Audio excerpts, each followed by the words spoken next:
baraka mbabwire mbere yo kwinjira hano hari umuntu ushekeje arebye igitanda kiri hano aravuga ngo ntabwo waryama hano ngo uzajye ikuzimu. Ni amarangamutima ya nyine ariko ibyo kujya mu ijoro no kujya ikuzimu ntaho bihurira n'ibyo, ariko ni heza pe. Iyo uryamye ahantu heza urota neza ugasinzira neza n'imikoshi yose ukayisiga iyo ngiyo. Aha hantu ni ahantu wicara, hano ni ahantu hari chambre ebyiri, ni hejuru neza, hejuru bariko yo hejuru, zimwe zo hejuru baraza kuyibereka hejuru hamwe uba witegeye umujyi. Hanyuma mureke mbabwire, ntimuzongere kuvuga ko abakire atari abantu, ahubwo abakire nibo bantu. Abakire turi abantu. Aha hantu ukahiyicarira, ukahiyicarira umaze kurya, kurara ahantu hasengeye. Ariko inzu z'abarokore, ariko sha amagini abarokore batera itafari rya mbere basenga, inzi karinda yuzura basenga. Burya no kurara ahantu hasengeye nabyo ni umwihariko utagira ukuza. Hanyuma nimuze mu ntezi imbere. Hope Horizons Apartment dukorera Gasabo Kacyiru ku gahanda ka K706 ku gipangu cya 35.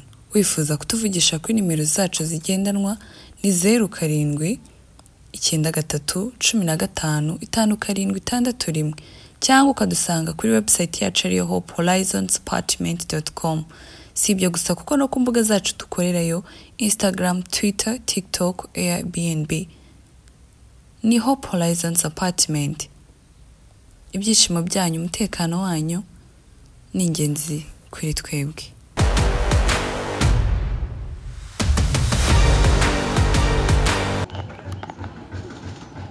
Mumeze bon abakunzi ba Mama Sharirene official, mumeze neza.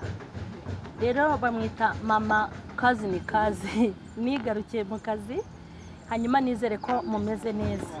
Ariko nanone kambanze profite babwira ngo muzagire umwaka mwiza, muzagire noheri nziza, umwami Yesu azavukire mu bugingo bwanyu mu izina rya Yesu. Rero ndabashuhuje abakunzi ba Mama Sharirene, abankurikiranira hafi ndetse na kure, abari mu gihugu cy'u Rwanda mu ntara zitandukanye ndabashuhuje, abari muri Amerika ya ruguru, abari muri Amerika y'epfo, abari muri Aziya, abari muri Australia, mwese ndabashuhuje.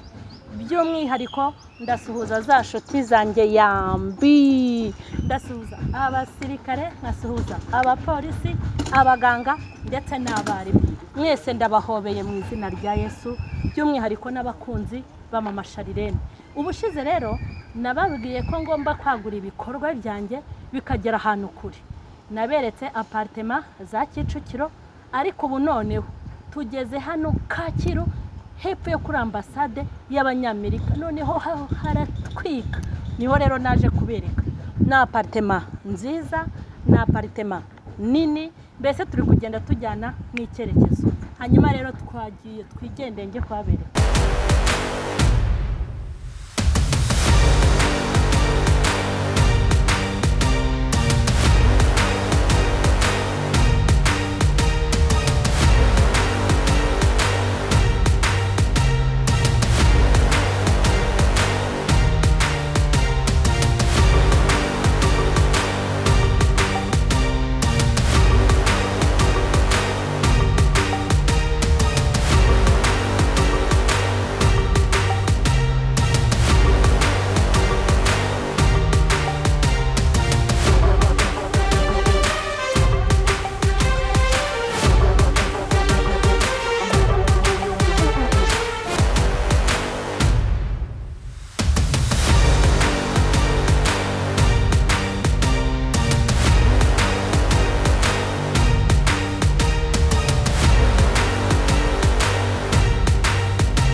twakirira abakiriya bacu. Hanyuma ikindi cy'umwihariko ni uko ahangaha ugize ikibazo hakagira nk'impanuka iba cyangwa ikindi kintu kidasanzwe, ahangaha murabona ko hari ahantu hari ubutabazi bwihuse ku buryo udashobora kugirira ikibazo ahangaha iwacu. Hanyuma ikindi ahangaha hari n'umusekirite. Hanyuma mubanze mwihere ijisho, ntabwo ari bya bintu murabizi ko njye ntabwo njya ngira icyokere. Mubanze mwitegereze jaride. Aha ni hanze ntabwo turagera mu nzu. Ubwo wakwibaza ngo ko mbona ari hanze ntitugera mu nzu haraba hameze gute. Njye ndashaka kubanza kubereka hanze hari parikingi ihagije. Hanyuma rero umwihariko w'aha hantu hari ikintu bita parikingi. Umva, naho waba ufite ubukwe ukavuga uti mfite abashyitsi bafite imodoka nk'icumi, parikingi irahari nini do. Aha hose ni parikingi. Kameramani mbabarire rwose ubereke, naho wagira imodoka 10, naho wagira 15, hano waje hano ntabwo wabura ahantu ushyira imodoka yawe. Mwabonye rero aha ni muri parikingi, niho twahereye. Jaride nziza, ahantu heza hafite isuku. Yongere abereke muri rura ruhande ahantu twakirira abantu, murebe ukuntu hameze. Hanyuma ubu tugiye kwinjira, ariko mbere yuko twinjira abanze abereke. Mwitegereze neza hano twinjirira kuri uyu muryango, muharebe aho ngiye kwinjirira. Twagiye kubereka rero mu hanyuma mumbabarire mubanze murebe hano hantu. Ahantu twinjirira mwahabona, ukimara kuhakandagira byonyine gutya uhita wumva utuje kandi wishimye. Mwahabonye ukuntu ni heza, hari indabo nziza. Mwabona ni heza, hari indabo nziza, hari isuku. Twinjiye twagiye.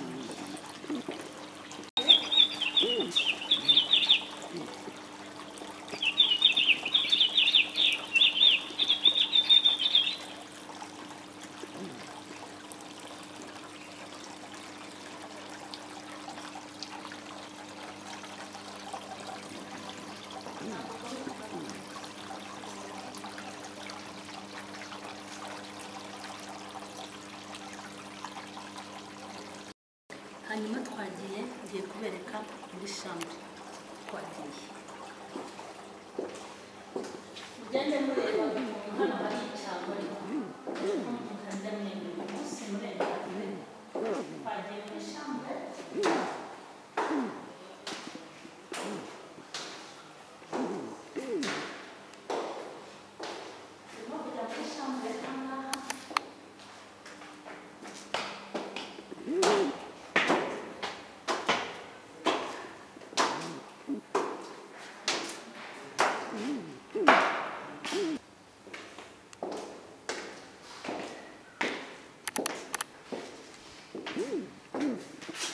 Iyi ni chambre yanjye.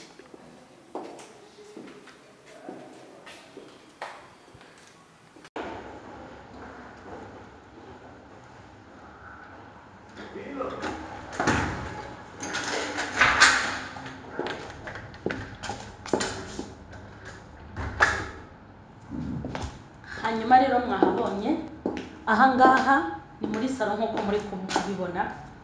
Murabona yuko hari hafite isuku, ni heza. Iyi ni salon. Hanyuma ahangaha ni salle à manger. Iki ni icyumba kimwe na salon. Iyi ni appartement y'icyumba kimwe na salon. Mwayibonye firigo, iyi ni firigo. Yego, iyi ni firigo nkuko muri kubibona, firigo. Hanyuma iziniyeri, utubati two mu gikoni. Aha ni mu gikoni. Hari ibikoresho byose, kameramani aze abereke. Hari imashini ifura, nayibonye imashini ifura irahari. hari aho bogereje ibyombo, murabibona n'ahantu hateguye neza kandi hari buri kintu. Aha ni mu gikoni turi, aha ni mu gikoni nk'uko muri kuhabona. Iyi ni mu gikoni, hari ibikoresho byiza bigezweho bifite isuku. Nabereke byose kameramani, murebe igikoni cyacu akantu ku kandi. Iki ni igikoni cyiza gifite amabati y'umweru, nabibonye yego hose. Ibi ni ibintu byitwa gutegura, nabereka ibintu byose. Kameramani atwereka ibintu byose, buri kintu cyose kirahari.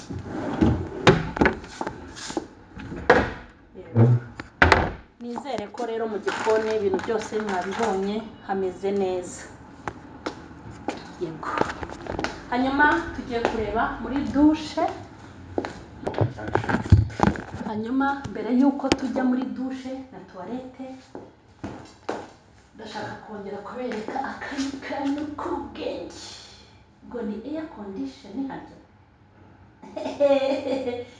Nimba hari abantu beza babaho n'abakire.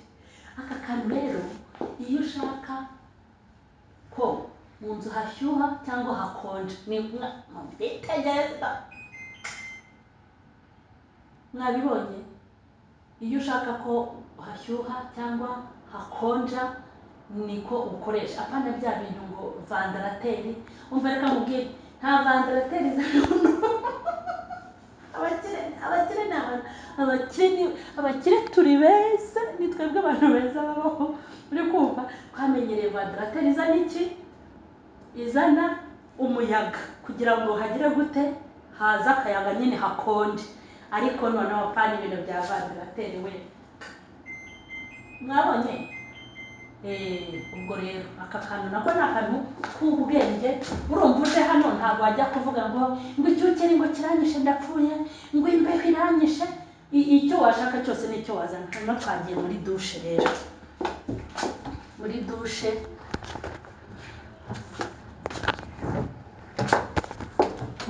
ariko teka tubanze muri chambre. Bareke mbabwire, mbere yo kwinjira hano hari umuntu ushekeje. Arebye igitanda kiri hano aravuga ngo ntabwo waryama hano ngo uzajye ikuzimu. Ni amarangamutima ye nyine, ariko ibyo kujya mu ijoro no kujya ikuzimu ntabwo bihurira n'ibyo, ariko ni heza pe. Iyo uryamye ahantu heza urota neza, ugasinzira neza, n'imikoshi yose ukayisiga iyo ngiyo. Hanyuma iyi ni chambre, iyi ni garde-robe. Dore garde-robe, iyi ni garde-robe ijyanye n'icyerekezo. Mwayibonye garde-robe. Hanyuma mwayabonye amasume, ibintu bisobanutse. Turabiteguye rwose, turabiteguye ibintu byose turabifite kandi turahari ku bwanyu. Iyi ni garde-robe nk'uko mwabibonye, ni pasi irahari, nta kibazo gihari. Tukabakingira n'imibu, tiruwari zijyanye n'igihe z'igitanda. Igitanda shano uko nkiri mu kazi nyine katoroshye, wahita nkaruhukira ukuntu numva naniwe, byaba ari fresh. Hanyuma iyi ni chambre mwayibonye. Hanyuma ikindi hakaba ikintu bita bariko. Hanyuma ndashaka kubereka kuri bariko. Dore ngaha, dore bariko rwose. Hanyuma iyi bariko rero witonde, bariko ziragwira, ariko iyo nashakaga kukwereka ahantu wicara ukajya ukontorora ahantu bita Nyarugenge yose. Urumva? Aha hantu urahicara ugahita ureba Nyarugenge. Kamera mabereka batajya ngo ndabeshya. Dore Nyarugenge, dore hariya ngaha handi kwa Makuza, ngaha hariya kwa Rubangura, ahandi sinzi uko hitwa. Dore ni murebe Makuza niho nzi. ngaho ni muhareba ukuntu umujyi ukawukontorora uri kwinywera akaji kawe. Yego, uri kwinywera akaji, uri gushyira ubwenge ku gihe, uri gutekereza ku mbaraga z'Imana yakurinze uyu mwaka. Aha hantu mureke mbabwire, iyo umuntu yicaye ahantu nk'aha ubwenge buhita busubira ku murongo. Uri kunywa akaji, uri kuvuga imirimo y'Imana, uvuga uti guhera mu kwa mbere kugeza mu kwa 10 Mana warakoze. Uri kugenzura neza ibitaragenze neza muri uyu mwaka kugira ngo yisubireho ubikosore. Uri gutekereza kuri business n'ibindi bintu ugiye gukora mu mwaka mushyashya tugiye kwinjiramo. Uri kuvuga ngo Mana niki nagukorera n'imbaraga wakoresheje undinda uyu mwaka. Iyi bariko uyicayemo, uhicaye wirebera umujyi, uri kunywa akantu, uzabumbwira nuhazi kuko ngewe nyine nawe urabyumva mba nahageze. Hanyuma ngiye kubereka ahandi, ariko di waberetse iriya foto iri hejuru y'igitanda, ubanje kuyireba wanasenze, ntushobora kurota nabi. Abantu murara murota ibintu bibirukankana, wasenze n'iriya foto ikarara hejuru y'umutwe wawe, zanya bigeze rara zikwirukankana. Wapi twagiye. Hanyuma tugeze muri dushe no muri toilette. Ni muhareba, iyi ni dushe, iyi aho bakaraba bafata fresheri, ahantu ushobora kubika ibirungo byawe cyangwa ukabika utuntu twawe mu minsi waba uri hano cyangwa amezi. Dore dushe, dore kire uri kumva, dore se mwayibonye.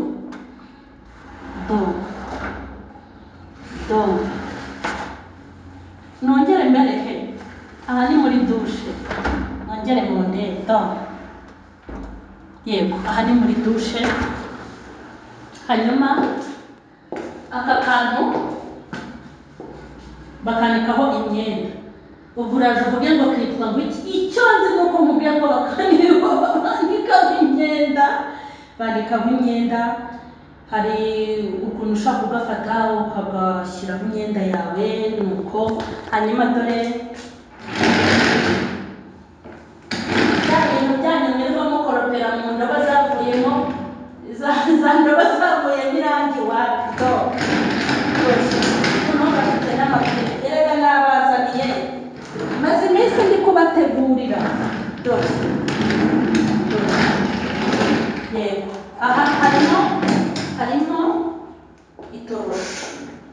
Iyi ni itoroshi n'ibyo bituma ukumva neza. Okay, aha ni muri toilette.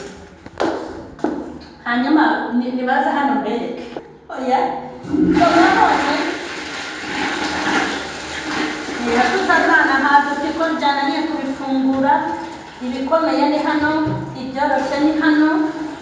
Yego, aha ni muri toilette.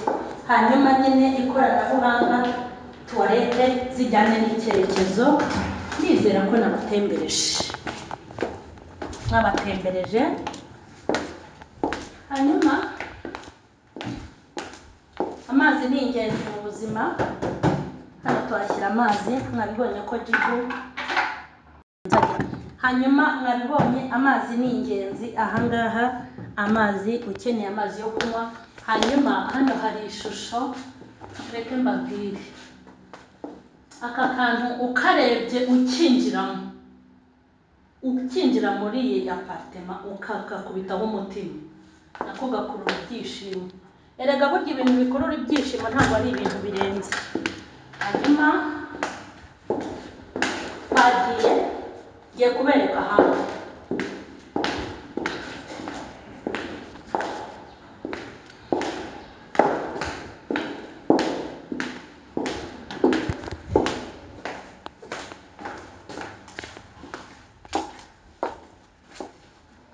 Hanyuma rero aha ni ahandi twinjiye mu kindi cyumba, mu yindi apartment. Hano ni muri salo.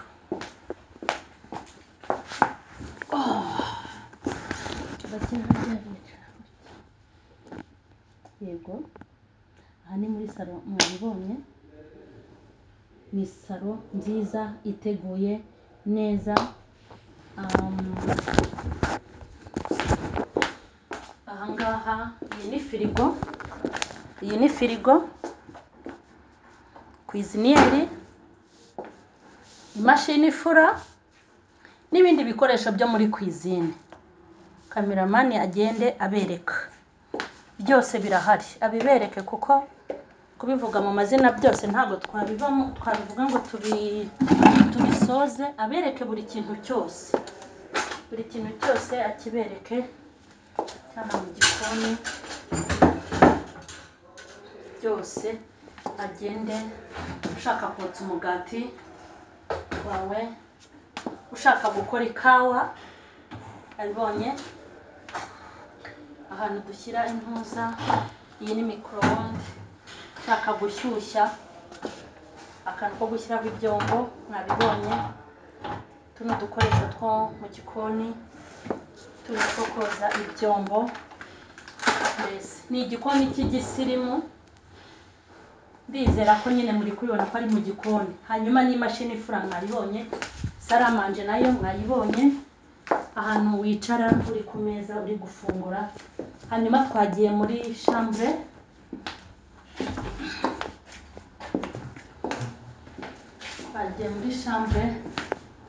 naho mwahabonye aha hantu urahicara ugahita ureba Nyarugenge kamera bereka batajya ngo ndabeshya dore Nyarugenge dore hariya ngaha handi kwa Makuza ngaha hariya kwa Rubangura ahandi sinzi uko hitwa dore ni murebe Makuza niho nzi ngaho ni muharebe ukuntu umujyi ukawukontorora uri kwinywera akaji kawe yego uri kwinywera akaji uri gushyira ubwenge ku gihe uri gutekereza ku mbaraga z'Imana yakurinze uyu mwaka aha hantu mureke mbabwire iyo umuntu yicaye ahantu nkaha ubwenge buhita busubira ku murongo uri kunywa akaji hanyuma ngiye kubereka hahandi ufatira akayaga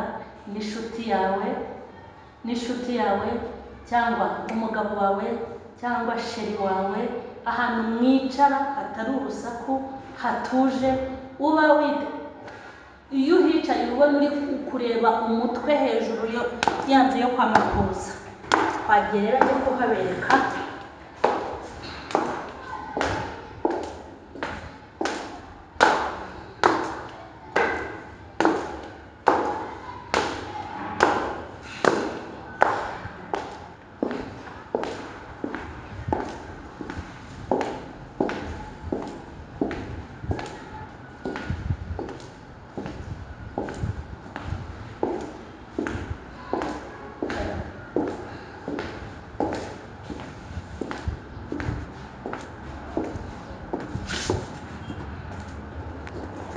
natangiye kureba ubwiza bwawe nakubwiye ko hano uri kumwe na sheri cyangwa uri kumwe n'umugabo wawe cyangwa n'umuntu uri gupropose ukubwira ko umukunda agomba kukubera ni mumbabarira kuko hari ahantu uba ubona hatagenewe abantu bose nahaberetse rero dore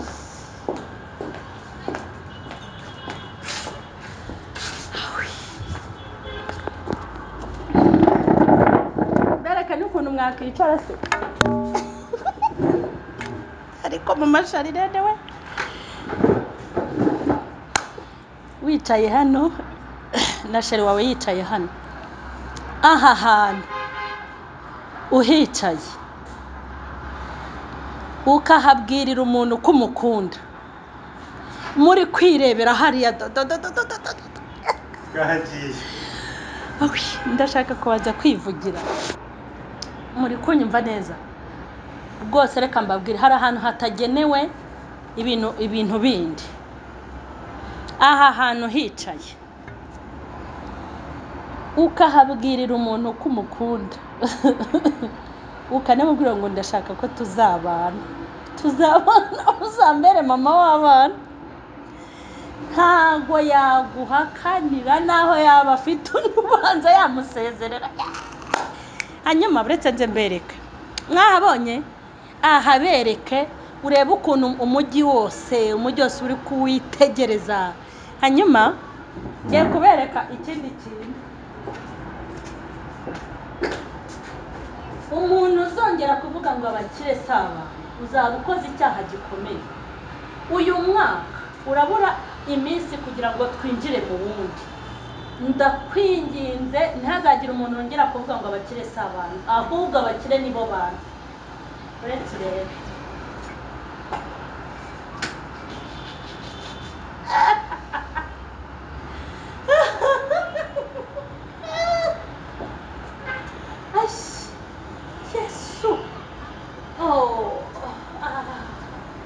aha ni ahantu wicara ku basiramu ni ukuvuga ngo mureke mbabwire niko iyo muvuga ngo abakire si abantu. Aha hantu ni ahantu wicara. Hano ni ahantu hari shambure ebyiri, ni hejuru neza, hejuru bariko yo hejuru, zimwe zo hejuru baraza kuyibereka hejuru, hamwe uba witegeye umujyi. Hanyuma mureke mbabwire, ntimuzongere kuvuga ko abakire atari abantu, ahubwo abakire nibo bantu. Abakire turi abantu. Aha hantu ukahiyicarira, ukahiyicarira umaze kurya, kugira ngo ibiryo bitembere mu nda uryame.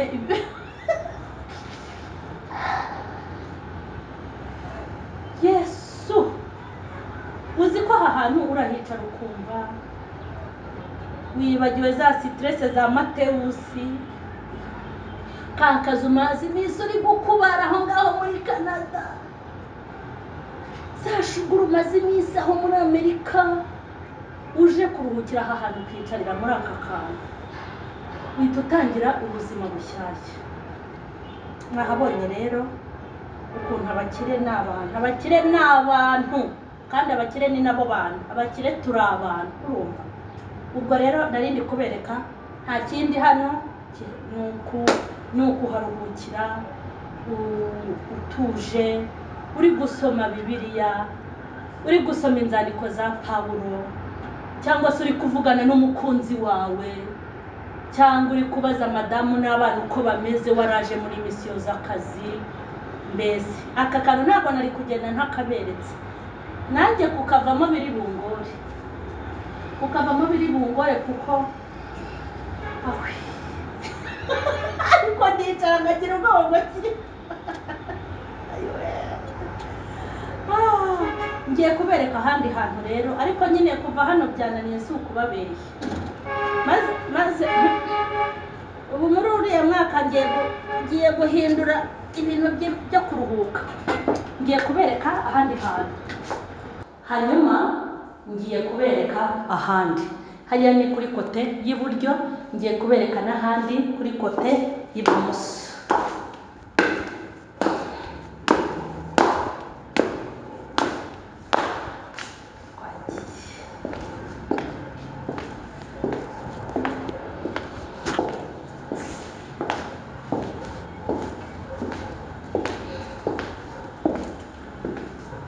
Iyi ni kote y'ibumoso, nari maze kubereka kote y'iburyo. Mwahabonye rero naho ni ahantu heza cyane, ni ahantu uba witegeye. Hano hantu uba urimo kureba hariya za Gasyata, ahangaha uba urimo kureba za Nyabugogo, dore na za Ruyenzi. Ndi kubona ku Ruyenzi mu mujyi mu Kigali. Yego, aha hantu nongere mbibutse ko ni quartier nziza. Iyi ni quartier nziza, yegeranye no ku Kacyiru kuri polisi, ni hafi kandi yo kuri ambasade y'Abanyamerika. Akandi karusho mu bwiza bwaho, nta muhanda w'igitaka uhari, ni kaburimbo. hanyuma ikindi aha turi ni kuri floor ya 5 ubu turi hamwe hejuru ngira ngo nagiye mbibabwira ni ahantu wicara ugashyira ubwenge ku gihe, ni ahantu hatuje hatari urusaku, ari urusaku rw'imodoka ntabwo ruhari, ari urusaku rw'abantu ntabwo ruhari. Hanyuma kwicara kuri iyi ntebe,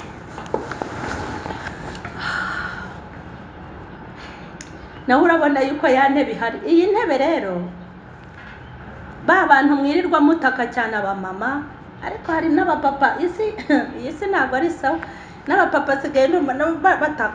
Iyi ntebe ivura bya rwajya impande, ubundi wicaye muri iyi ntebe bya rwajya impande, usanga ngo ndi gutaka hano mu mbavu, ngo ndi kubabara ahangaha. Iyi ntebe ntabwo wayicaramo ngo uhaguruke mutamaze gukira. Hanyuma kandi ntabwo ari burage. Aha hantu niba ufite umukunzi ukabona hari umuntu ukunda kandi wakunaniye, nuza ukamuzana aha hantu mukarya mukanywa, gusa ntuzamukoresha ibyaha, ukamubwira uti ndagukunda, ndashaka ko uzaba mama w'abana banjye, nkubwije ukuri naguhakanira, uzaba utasenze. Ikindi, aha hantu nuza ukahicara, uyu mwaka tugiye kwinjiramo wa 2026, mbere y'uko utangira uzabanze uze wicare aha hantu, urare aha hantu nakweretse ukuntu hameze. Bizagufasha gutekereza neza ikintu bita imipangu n'amadiru muri uriya mwaka tugiye kwinjiramo. Njyeweho ubu stress rwose kubera ko mpamaze iminsi, stress ziba zashize, urumva nta bintu byinshi. Hanyuma ikindi, ntabwo mbizi nimba hari ikintu ntigeze mbabwira gisigaye. Adresse zose za hano n'ibindi bisobanuro byose mushaka muraza kubibona ikiganiro cy'igitangira. Turabaha adresse zose zo kugira ngo ugere ahangaha. Nabanje kuhabereka muri video. Turaza kubabwira website y'ahangaha, tubabwire n'ukuntu mushobora kubukinga online mutari mu Rwanda, kandi rwose nta kibazo dufite. Turaza no kubikoresha mu ndimi nk'ebyiri, Kinyarwanda n'Icyongereza, ku buryo nyine n'abazungu nabo bazajya baza batiriwe bakajya babukinga online, abirabura bakabukinga online, ku buryo uzaza ibintu bimeze neza. Ahangaha tubakira neza, kandi tujye tuvuga ibintu dusubira ibindi. Ubundi byonyine no kurara ahantu hasengeye ntako bisa, nako tujye tukongeraho buryo nakarusho kurara ahantu hasengeye.